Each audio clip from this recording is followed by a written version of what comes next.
The Tranquil Murray is Australia's longest river, and it's also the most irrigated and agriculturalised river in Australia, and it runs into South Australia. It also forms the New South Wales and Victorian border, and a lot of the local smaller rivers roll directly into the Murray River, such as the King and the Ovens River, which roll along the western side of the Australian Alps.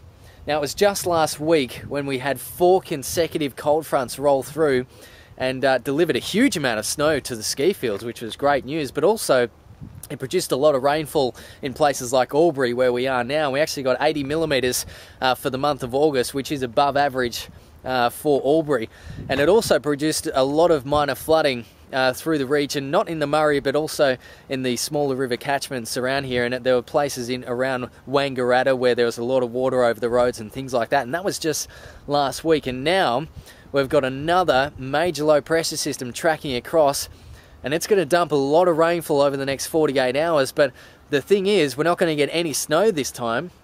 The rain is going to fall on the ski fields, melt the snow as well, and that's like a double whammy runoff into these smaller rivers such as the Ovens and the King. And that's why we think the flooding this time round this week is going to be a lot worse than what we saw last week. And so that's why we're in this region, and there is potential that if, you know, the rainfall that we could see over the next 48 hours is at the high end of what we're predicting, we could potentially see moderate to major flooding, which means that some properties may become isolated, roads will be cut off, and maybe even evacuations will be required.